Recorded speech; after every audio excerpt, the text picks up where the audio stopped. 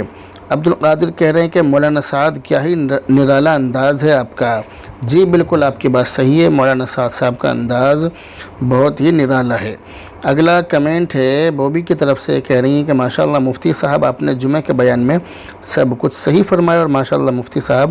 نعت پاک بھی خوب اچھی پڑھی ہے، شکریہ جزاک اللہ خیرہ۔ اگلا کمنٹ ہے مولانا عثمان قاسمی کی طرف سے، کہہ رہے ہیں ماشاءاللہ بہت خوب، شکریہ جزاک اللہ خیرہ۔ اگلا کمنٹ ہے فہیم الدین عباسی کی طرف سے، کہہ رہے ہیں بھائی ماشاءاللہ مفتی صاحب آپ نے شہاب کے خلاف بولنے والوں کو صحیح جواب دیا۔ جب شہاب بھائی سفر حج کے لیے نکل گئے ہیں تو اب اس میں جائز ناجائز ہونے کا کوئی مسئلہ پیدا نہیں ہوتا، وہ نکل چکے تو اب ہماری ذمہ داری ہے کہ اب ہم ان کا تعاون کریں، اب ہم ان کو سپورٹ کریں۔ یہ جو ان کے خلاف بولنے والے لوگ ہیں یہ وہی لوگ ہیں جو کانوڑیوں کا استقبال کر رہے ہیں، ان کا سواگت کر رہے ہیں اور پھر منہ کی کھا رہے ہیں، گنگا جمنی تہذیب کے چکر میں شرکیہ عمل کر رہے ہیں، مشرکانہ عمل کر رہے ہیں، یہ وہی لوگ ہیں۔ تو اس لیے جو ان کے خلاف بولنے والے لوگ ہیں وہ بالکل غلط ہیں، ان کے خلاف اس طرح سے بولنا یا اس طرح سے ان کے بارے میں لب کشائی کرنا، الزام لگانا، یہ بالکل غلط ہے، ان کے بارے میں اس طرح کی باتیں نہیں کرنی چاہیے۔ اگلا کمنٹ ہے عادل اقبال کی طرف سے، کہہ رہے ماشاءاللہ بہت خوب، شکریہ جزاک اللہ خیرہ۔ اگلا کمنٹ ہے شاہ نواز انصاری کی طرف سے، کہہ رہے ماشاءاللہ بہت خوب، شکریہ جزاک اللہ خیرہ۔ اگلا کمنٹ ہے مولانا سعد صاحب کی طرف سے، سلام اور دعا کے بعد کہہ رہے ہیں کہ کسی بھی آدمی کو لات مار کر اٹھانا یا لات مارنا، اس کے بارے میں کیا حکم ہے؟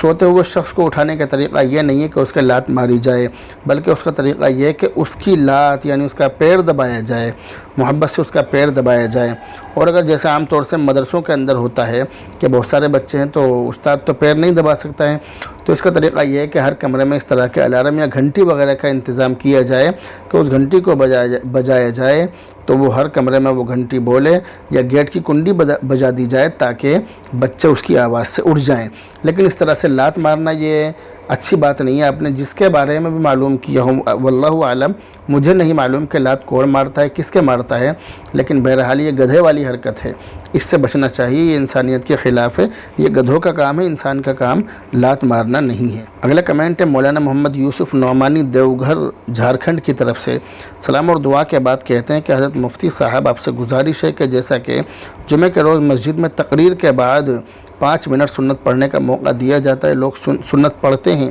اور امام صاحب ممبر شریف پر بیٹھ کر اذان ثانی کا انتظار کرتے ہیں، تو اس طرح اذان ثانی کا انتظار کرنا صحیح ہے یا غلط؟ قرآن و حدیث کی روشنی میں جواب عنایت فرما کر شکریہ کا موقع عنایت فرمائیں۔ اس کا جواب یہ ہے کہ اس طرح سے ممبر شریف پر بیٹھ کر لوگوں کا انتظار کرنا، یعنی لوگ سنت پڑھ رہے ہیں اور آپ اس انتظار میں ہیں کہ کبھی سنتوں سے فارغ ہوں اور پھر اذان ثانی کہی جائے، تو یہ طریقہ صحیح نہیں ہے۔ یہ مقتدیوں پر گویا مسلط ہونا ہے، یہ مقتدیوں کے اوپر ایک پریشر بنانا ہے، ان کے اوپر یہ اپنی بات کو تھوپنا ہے، یعنی یہ ایسا ہے جیسے ہم اس انتظار میں ہیں کہ وہ جلدی سے الٹی سیدھی سنت پڑھیں، سنت پڑھ کر فوراً وہ ہمارے ساتھ شامل ہوں، ہمارے اس عمل میں شامل ہوں، تو یہ طریقہ صحیح نہیں ہے، غلط ہے۔ اس کے 2 طریقے، اس کے بہتر 2 طریقے جو میری نظروں میں بہتر ہیں وہ یہ ہیں۔ پہلا طریقہ تو یہ کہ آپ جو اپنی سنتیں پہلے ہی پڑھ لیتے ہیں، یعنی تقریر سے پہلے ہی پڑھ لیتے ہیں، تو آپ سنتیں اس وقت میں نہ پڑھ کر اس وقت میں قرآن کریم، سورہ کہف وغیرہ پڑھ لیں، اور آپ اپنی جو سنتیں ہیں وہ باقی مقتدیوں کے ساتھ تقریر پوری ہونے کے بعد جو 5 منٹ دی جاتی ہے اس وقت میں پڑھیں، یہ تو سب سے اچھا طریقہ ہے۔ دوسرا طریقہ جو اس سے کم بہتر ہے وہ یہ ہے کہ آپ ٹھیک ہے اپنی سنتیں پہلے پڑھ لیتے ہیں، تو جس وقت میں لوگ سنتیں پڑھتے ہیں، جمعہ کی سنتیں تقریر پوری ہونے کے بعد جب 5 منٹ آپ سنتوں کے لیے ان کو دیتے ہیں، تو جب وہ لوگ سنتیں پڑھ رہے ہوں تو آپ ممبر سے اتر کر آپ مصلی پر بیٹھ کر قرآن کریم کی تلاوت کریں، سورہ کہف پڑھیں، اور جب لوگ سنتوں سے فارغ ہو جائیں تو آپ پھر اپنا خطبہ وغیرہ پڑھ کر جمعہ کی نماز پڑھیں، یہ بھی بہتر ہے۔ لیکن زیادہ بہتر یہی ہے کہ آپ سنتیں بھی ان کے ساتھ پڑھیں تاکہ ان کو بھی یہ لگے کہ امام صاحب بھی سنتیں پڑھتے ہیں، ورنہ بہت سارے لوگوں کے ذہنوں میں یہ بات ہوتی ہے کہ امام صاحب نہ معلوم کہ سنتیں پڑھ بھی رہے ہیں یا نہیں، اس لیے اس بات کا خاص دھیان رکھا جائے۔ اگلا کمنٹ ہے سرتاج حسین بہار کی طرف سے، کہہ رہے ہیں کہ حضرت جیسے شہاب حج کے لیے پیدل جا رہے ہیں تو پیدل حج میں زیادہ ثواب ہے یا سواری پر جانے سے زیادہ ثواب ملے گا؟ یہ جو معاملہ ہے یہ اصل معاملہ نیت کے اوپر ہے۔ شہاب جو ہیں ان کی نیت کیا ہے اس کو اللہ جانتا ہے اور وہ جانتے ہیں۔ حالانکہ ظاہری اعتبار سے ایسا لگتا ہے کہ نیت کے اعتبار سے وہ ٹھیک ہیں، ان کی نیت دکھلاوا کرنے کی نہیں ہے، ظاہری اعتبار سے ایسا لگتا ہے کہ وہ اللہ کو بہت زیادہ راضی کرنا چاہتے ہیں، اور بغیر جانے بوجھے، بغیر کسی کے دل میں گھسے ہوئے کسی کی نیت کے بارے میں شک نہیں کیا جا سکتا۔ مگر ہمارے مسلمان بھائیوں کو، بہت سارے مسلمان بھائیوں کو اس کے علاوہ کچھ اور کام نہیں ہے کہ وہ دوسروں پر نکتہ چینی کرتے ہیں، جبکہ میں ایسے مسلمانوں کے سخت خلاف رہتا ہوں جو دوسروں پر نکتہ چینی کرتے ہیں۔ اب جب ایک شخص کسی نیک کام کے لیے نکل پڑا، اب جب وہ نکل پڑا تو نکل پڑا، اب ان کی امداد کریں، ان کا تعاون کریں، ان کو سپورٹ کریں، ان کے حوصلے پست نہ کریں، ان کے بارے میں الٹی سیدھی باتیں کر کے، الٹی سیدھی بیان بازی کر کے، الٹے سیدھے فتوی بازی کر کے ایسے شخص کے حوصلے کو پست نہ کریں، بلکہ ان کو حج کرنے دیں، ان کو حج پر جانے دیں اور ان کا تعاون کریں، ان کا خوش دلی سے استقبال کریں۔ تو بہرحال آپ نے جو سوال کیا کہ پیدل جانے میں زیادہ ثواب ہے یا سواری سے، تو اس کا جواب یہ ہے کہ نیت کے اوپر بات ہے، جیسی نیت ہوگی اس کے اعتبار سے اللہ تعالیٰ ثواب عطا فرمائیں گے۔ اگلا comment Muhammad Mohsin royal computer گلاؤٹھی ضلع ہاپوڑ کی طرف سے کہہ رہے ہیں کہ مفتی صاحب میرے پاس دکان پر اماں کا پارا ہے، کیا میں اسے بغیر وضو کیے بس ہاتھ اور منہ دھو کر پڑھ سکتا ہوں؟ اور چھوٹا وضو کیسے ہوتا ہے جس میں یہ کہتے ہیں کہ ہاتھ اور پیر دھونے سے وضو پورا اور مکمل ہو جاتا ہے، اس وضو کے بارے میں بھی بتاؤ۔ اماں کا جو پارا ہے یہ قرآن کریم کا ہی حصہ ہے، قرآن کریم کو یا قرآن کریم کے کسی بھی پارے کو بغیر وضو کے نہیں چھونا چاہیے، یہ غلط ہے۔ قرآن کریم کے اندر لا یمسہ الا المطہرون، یعنی اس کو وضو کی یعنی پاکی کی حالت میں ہی چھوؤ، ناپاکی کی حالت میں اس کو نہیں چھونا چاہیے۔ تو یہ جو آپ نے سوال کیا کہ میں اس کو بغیر وضو کے ہاتھ اور منہ دھو کر پڑھ سکتا ہوں یا نہیں، تو آپ اس کو نہیں چھو سکتے پورا، جب تک آپ وضو نہیں کر لیں گے تو آپ اس کو نہیں چھو سکتے۔ دوسری بات آپ نے معلوم کی کہ چھوٹا کوئی وضو نہیں ہوتا، یا تو وضو ہوتا ہے یا تیمم ہوتا ہے، چھوٹا کوئی وضو نہیں ہوتا۔ جب آپ وضو کر رہے ہیں تو پورا ہی وضو آپ کریں گے۔ ہاتھ اور پیر دھونے سے کوئی وضو پورا نہیں ہوتا، بلکہ سر کا مسح کرنا اور اسی طرح چہرہ دھونا، یہ وضو کے جو 4 فرض ہیں، جب تک ان فرضوں کو پورا ادا نہیں کیا جائے گا آپ کا وضو پورا نہیں ہوگا۔ اگلا کمنٹ ہے حضرت مولانا قاری عزیز الرحمن صاحب قاسمی کی طرف سے، سلام اور دعا اور خیریت وغیرہ معلوم کرنے کے بعد کہتے ہیں کہ مفتی صاحب کیا مرد کے لیے دوسری شادی کرنے سے پہلے بیوی سے اجازت لینا ضروری ہے یا نہیں؟ یہ جو آپ نے سوال کیا، اس سوال کا جواب یہ ہے کہ مذہب اسلام میں ایک مرد کو 4 تک بیویاں رکھنے کی اجازت ہے، جیسا کہ قرآن کریم کے اندر ہے فَانْكِحُوا مَا طَابَ لَكُم مِّنَ النِّسَاءِ مَثْنَىٰ وَثُلَاثَ وَرُبَاع، اس کے اندر یہی بتلایا گیا، اور یہ اجازت مطلق ہے، پہلی یا دوسری بیوی کی اجازت اور رضامندی پر موقوف نہیں ہے، یعنی ایسا نہیں ہے کہ پہلی یا دوسری بیوی سے اجازت لے کر ہی دوسری شادی کی جائے، تیسری شادی کی جائے، چوتھی شادی کی جائے، تو ایسا نہیں ہے، مگر ہاں ایک سے زیادہ بیویاں رکھ کر ان کے درمیان عدل و انصاف کرنا بہت زیادہ ضروری ہے۔ کسی ایک کی طرف کو زیادہ جھکاؤ رکھ کر کسی کے واجب حقوق میں کوتاہی کرنا ہرگز جائز نہیں ہوگا، اور اگر کوئی شخص ایک سے زیادہ بیویاں رکھ کر ان کے درمیان ناانصافی کرتا ہے، ان کے درمیان اس طرح کا معاملہ کرتا ہے کہ ایک کو زیادہ چاہتا ہے، ایک کو کم چاہتا ہے، ایک کو زیادہ خرچہ دیتا ہے، ایک کو کم خرچ دیتا ہے، تو ایسی صورت میں وہ شخص بہت سخت گناہ گار ہوگا، اور قیامت کے دن وہ اللہ کے سامنے میدان حشر میں اس حالت میں حاضر ہوگا کہ اس کا ایک دھڑ گرا ہوا ہوگا، جیسا کہ احادیث سے بھی معلوم ہوتا ہے۔ اور اگر کوئی شخص مصلحتاً اپنی پہلی موجودہ بیوی کی ذہن سازی کر کے اسے بھی راضی کر لے، اس کے بعد دوسری شادی کرے، تو یہ مناسب ہے تاکہ دوسری بیوی آنے پر پہلی بیوی کی طرف سے ناخوشگوار حالات کا سامنا نہ کرنا پڑے، ان دونوں کے درمیان لڑائی جھگڑا نہ ہو۔ پہلی بیوی اچانک جب دوسری بیوی کو دیکھے گی تو وہ آگ بگولا ہو جائے گی، اور ان کے درمیان لڑائی جھگڑے ہوں گے، ان کے درمیان نوبت طلاق تک پہنچ جائے گی، ان کے درمیان ہمیشہ گھر میں جھگڑے ہی بنے رہیں گے۔ تو بعض مرتبہ اس طرح کے حالات ہو جاتے ہیں کہ جو ناقابل برداشت ہوتے ہیں۔ اگلا کمنٹ ایس وشو کی طرف سے کہہ رہے بھائی جان شکریہ، آپ نے انجیر کے بارے میں بہت اچھا سمجھایا، شکریہ، جزاک اللہ خیرہ۔ اگلا کمنٹ قاری تصور الحسینی کی طرف سے، سلام اور دعا کے بعد پوچھتے ہیں کہ سفید داغ کا کیا علاج ہے؟ بدن پر جو سفید داغ ہو جاتے ہیں اس کے لیے آپ حکیم مولانا سعد صاحب سے رابطہ کریں، اور رابطہ کرنے کے بعد اپنی جو حالت ہے، جو کنڈیشن ہے، ان کو بتلائیں، انشاءاللہ تعالی وہ آپ کا علاج کریں گے۔ اگلا کمنٹ ہے مولانا محمد زکریا ندوی دہلی کی طرف سے۔ ان کے متعلق ایک شخص نے کافی لمبا خواب دیکھا ہے، سلام اور دعا کے بعد انہوں نے اس خواب کا ذکر کیا ہے، میں نے خواب کو تسلی سے پڑھ لیا ہے۔ اس خواب کی تعبیر یہ ہے کہ خواب دیکھنے والے کے کام بنتے بنتے رہ جاتے ہیں، یعنی منزل تک پہنچ جاتا ہے، پہنچنے کے قریب ہوتا ہے، پھر واپس نیچے آ جاتا ہے۔ اگلا کمنٹ ہے محمد حنیف کی طرف سے، سلام اور دعا کے بعد کہتے ہیں کہ مفتی صاحب آدمی کا بیمہ کرانا جائز ہے کیا؟ پلیز حضرت اس سوال کا جواب ضرور دیں۔ انسانی جان کا بیمہ کرانا جائز نہیں ہے بلکہ حرام اور گناہ کبیرہ ہے، اس لیے اس سے بچنے کا اہتمام کریں۔ اگلا کمنٹ ہے اللہ از ون کی طرف سے، کہہ رہے ہیں ماشاء اللہ اللہ آپ کو جزائے خیر عطا فرمائے، آمین آمین ثم آمین اللہم آمین۔ اگلا کمنٹ ہے ایس اسلامک ٹیوب کی طرف سے، کہہ رہے ہیں ماشاء اللہ بہت خوب، شکریہ جزاک اللہ خیر۔ اگلا کمنٹ ہے حبیبہ بنت رفیق کی طرف سے، کہہ رہے ہیں ماشاء اللہ آپ سبھی کو جزائے خیر عطا فرمائے، آمین ثم آمین اللہم آمین۔ اگلا کمنٹ ہے مولانا سعد صاحب کی طرف سے، کہہ رہے ہیں ماشاء اللہ بہت خوب مفتی صاحب، اللہ آپ کو خوب ترقی عطا فرمائے، آمین ثم آمین آمین ثم آمین اللہم آمین۔ اگلا کمنٹ ہے مفتی عبدالواسع قاسمی دادری کی طرف سے، کہہ رہے ہیں ماشاء اللہ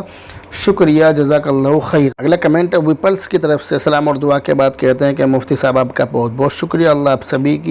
آپ کی سبھی جائز تمناؤں کو پورا کرے، آمین، اللہ آپ کو ہمیشہ صحت مند رکھے، آمین ثم آمین اللہم آمین۔ اگلا کمنٹ ہے ریشمہ کی طرف سے، سلام اور دعا کے بعد کہتی ہیں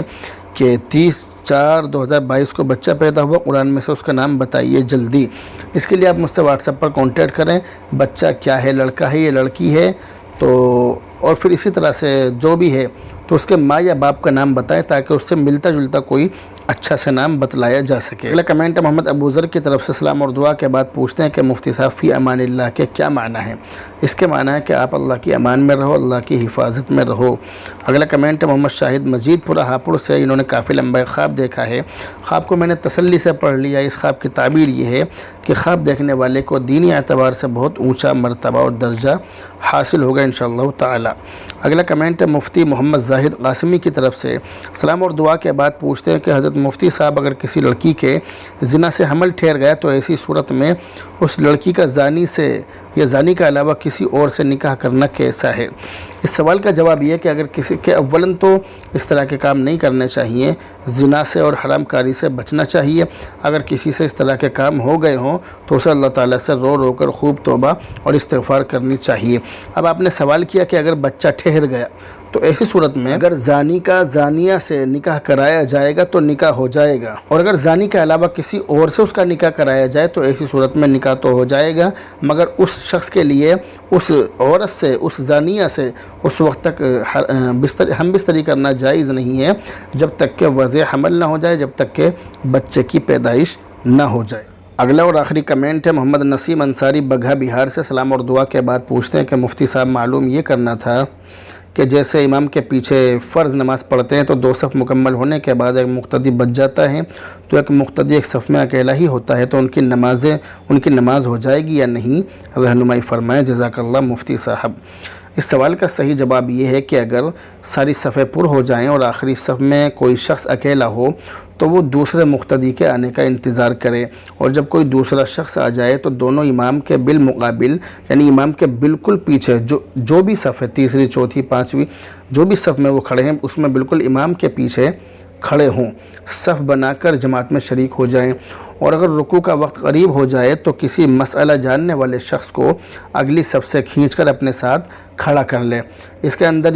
اور جماعت میں شامل کر لے، مگر اس کے اندر اس بات کا دھیان رکھا جائے کہ جس شخص کو ہم کھینچ رہے ہیں ہمیں یہ معلوم ہونا چاہیے کہ اس شخص کو اس مسئلے کا علم ہے، ورنہ وہیں پر جھگڑا ہو جائے گا، لات گھوسے وہیں بچ جائیں گے، وہیں ایک دوسرے کے گریبان ایک دوسرے کے ہاتھوں میں ہوں گے۔ تو اس لیے جس شخص کو ہم اگلی صف سے کھینچ رہے ہیں اس بات کا دھیان رہے کہ اس کو اس مسئلے کا علم ہو، تو اگر اس کو اس مسئلے کا علم ہو تو اس کو کھینچ کر پیچھے لے آئیں، اور لانے کے بعد اپنے ساتھ اس کو شامل کر لیں، جماعت میں اس کو شریک کر لیں۔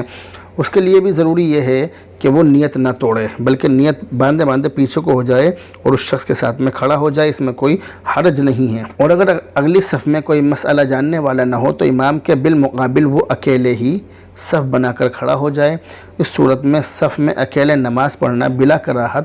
جائز ہوگا، کیونکہ یہ مجبوری ہے، اور اگر کوئی شخص بغیر کسی عذر کے صف میں تنہا نماز پڑھے، اکیلے نماز پڑھے، یا اگلی صف میں جگہ ہوتے ہوئے پچھلی صف میں کھڑا ہو گیا تو احناف کے نزدیک ایسے شخص کی بھی نماز ہو جاتی ہے، مگر اس کا یہ عمل مکروہ ہے۔ تو بہرحال یہ تھے فرائیڈے کمنٹ باکس کے 2 ہفتوں کے سوالوں کے جواب، پچھلے ہفتے کے اور اس ہفتے کے سوالوں کے جواب۔ تو یہ بہت سارے سوال تھے، ان میں سے کافی سارے سوالوں کو شامل کر لیا۔ سوال تو کافی تعداد میں تھے، کافی کمنٹ آئے ہوئے تھے، اب بھی کافی سارے کمنٹ موبائل میں پڑے ہوئے ہیں، موبائل کے اندر موجود ہیں، تو ان تمام کو بھی آپ کے سامنے انشاءاللہ تعالی پیش کیا جائے گا، آنے والے ہفتے میں پیش کیا جائے گا۔ اب بھی ویڈیو کافی لمبی ہو گئی، امید سے کہیں زیادہ لمبی ہو گئی ہے، اس لیے بہرحال اب آپ سے رخصت ہوتے ہیں۔ جن حضرات کے سوالوں کے جواب اس میں آ گئے ہیں بہت اچھی بات ہے، اور جن کے سوالوں کے جواب نہ آئے ہوں تو وہ کمنٹ کر کے بتائیں تاکہ ان کے جواب بھی اس میں شامل کیے جا سکیں۔ تو بہرحال اب آپ سے رخصت ہوتے ہیں، دعاؤں میں یاد رکھیں۔ السلام علیکم ورحمۃ اللہ وبرکاتہ۔